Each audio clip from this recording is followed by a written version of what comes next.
Hello friends, welcome back to my channel. So आज मैं आपके साथ कोई रेसिपी शेयर नहीं करने वाली हूँ। आज मैं आप लोगों से कुछ बातें करना चाह रही हूँ। जो कई पिछली वीडियोस में आप लोगों के कमेंट्स आ रहे थे कि मैं अपनी लव स्टोरी आपके साथ शेयर करूँ। तो देखिए फ्रेंड्स, पहली बात तो ये कि हमारी लव स्टोरी में ऐसा कुछ भी खास नहीं था कि मैं आपके साथ शेयर कर सकूं। और आप लोग काफ़ी समय से ज़्यादा ही फोर्स कर रहे थे मुझे, हर बारी मुझे कमेंट्स आ रहे थे, तो फिर मुझे इस बारे में बात करनी पड़ रही है आप लोगों से। तो मैं बताती हूँ कि क्या किस तरह से हुआ। हालांकि पहले ही बता दूँ, आप जिस एक्साइटमेंट की वेट कर रहे हैं ऐसा कुछ एक्साइटेड नहीं हुआ।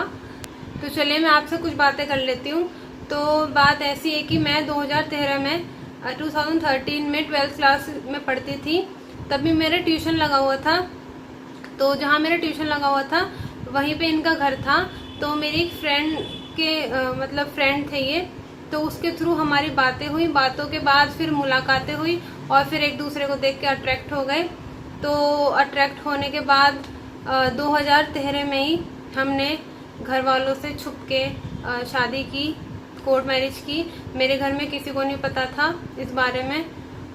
तो जब मेरी कोर्ट मैरिज के बाद मैं अपने घर पे रही 5 महीने तक। अक्टूबर में मेरी शादी हुई थी, कोर्ट मैरिज। उसके बाद मार्च में कोर्ट मैरिज होने के बाद मार्च में मैं इनके घर आ गई। हुआ ये था कि पहले मतलब एक बारी मेरे घर में पता लग गया था इस बारे में, तो वो सख्त खिलाफ थे, थोड़ा सा क्या ज़्यादा ही नाराज़ थे। लेकिन फिर एक बारी ऐसा हुआ कि पता लग गया, कोर्ट मैरिज का नहीं पता चला, बस ये पता लग गया कि मेरा अभी भी मिलना जुलना है इनसे।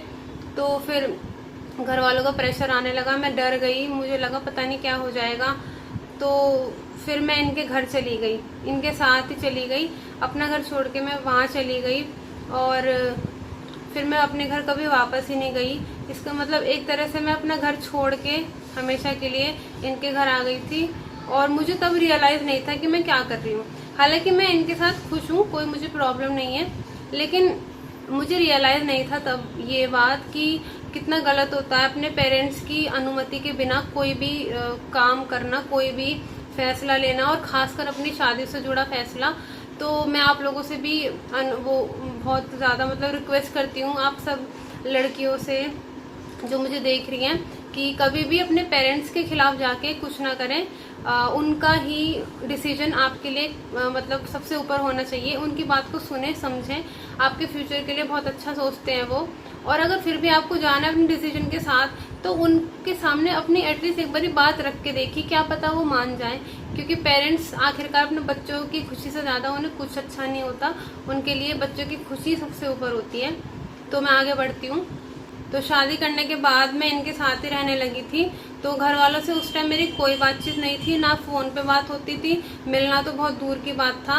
मैं बहुत रोती भी थी जब मुझे रियलाइजेशन होने लगा कि मैंने ये क्या किया। मैं अपने घर वालों को छोड़ के ऐसे उनके साथ ये एक तरह से अपराध किया मैंने, ये बहुत गलत किया मैंने, मुझे ऐसा नहीं करना चाहिए था। तो ऐसा ही चलता था, बात नहीं होती थी। तो उसके लगभग 1.5 से 2 साल बाद हमारी बात शुरू हुई। मुझे मम्मी पापा से, भाई भाई सबसे बात होने लगी। और फिर धीरे धीरे मेरा घर जाना भी शुरू हुआ। शुरू में मम्मी माँ तो माँ होती है, वो तो बिल्कुल नाराज़ नहीं रहते अपने बच्चों से। पापा थोड़े नाराज़ थे, शुरू में बातें नहीं करते थे, लेकिन फिर पापा भी बात करने लगे थे। तो सब ठीक होने लगा था धीरे धीरे। और अब तो आपको पता ही है कि मेरा घर आना जाना कितना हो गया था।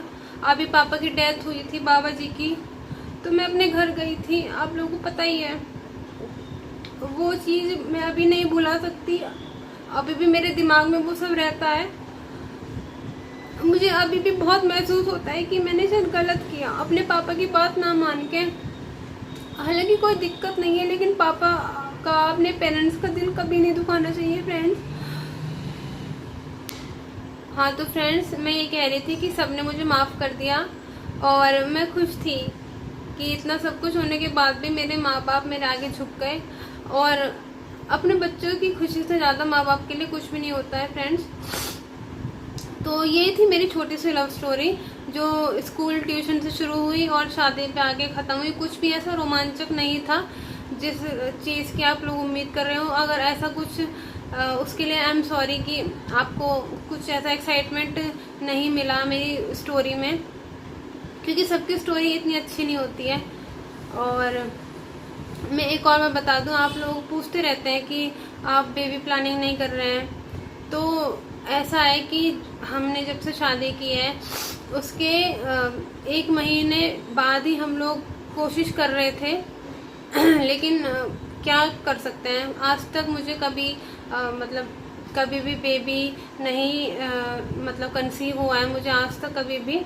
और आज मेरी शादी को अब 8 साल हो चुके हैं और अभी भी मतलब मैं इनफर्टाइल हूँ। आई थिंक पता नहीं क्या है, क्या दिक्कत है। बस भगवान से उम्मीद है कि शायद मुझ पे भी कभी ना कभी कृपा होगी उनकी, इसीलिए बहुत टेंशन भी रहती है। तो मैं फिर वीडियोस बना के थोड़ा उससे मोटिवेट हो जाती हूँ, थोड़ा सहारा मिल जाता है, मेरा माइंड डाइवर्ट हो जाता है, बस ये बात है।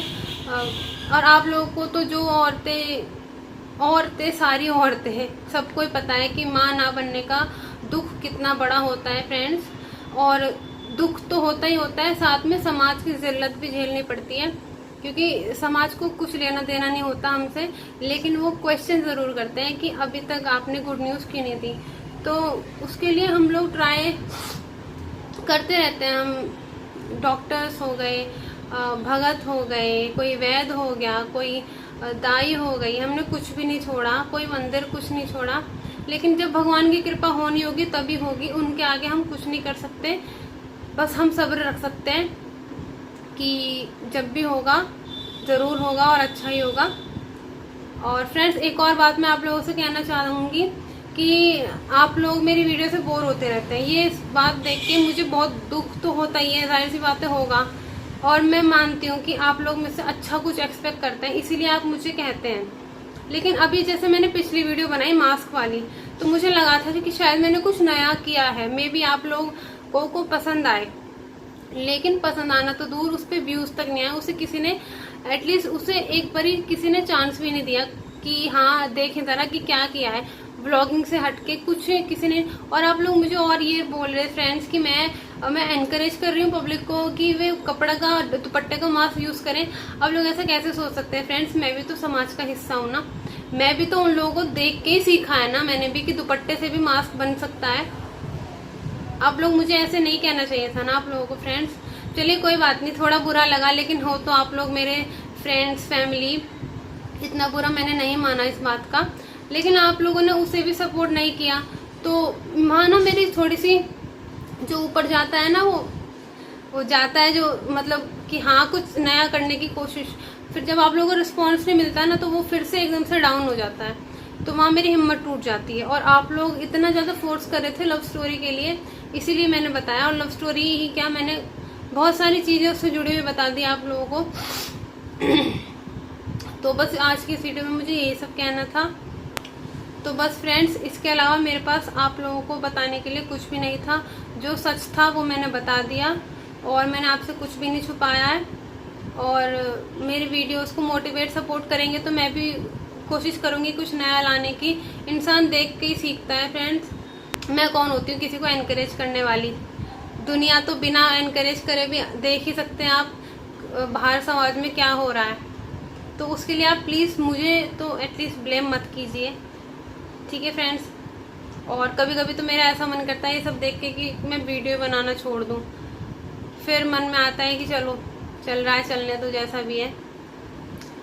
तो चलिए फिलहाल सारी कड़वाहट को दूर रखते हैं। और अगर आपको आज की मेरी ये बातें जो मैंने बताई हैं आपको अच्छी लगी हो, आपको थोड़ा रिलेट कर पाए हो मेरी स्थिति से, मेरी बातों से, तो वीडियो को लाइक करना और चैनल को सब्सक्राइब कर लेना। सो मिलूंगी नेक्स्ट वीडियो में, तब तक के लिए अपना ध्यान रखें। नमस्ते और बाय बाय।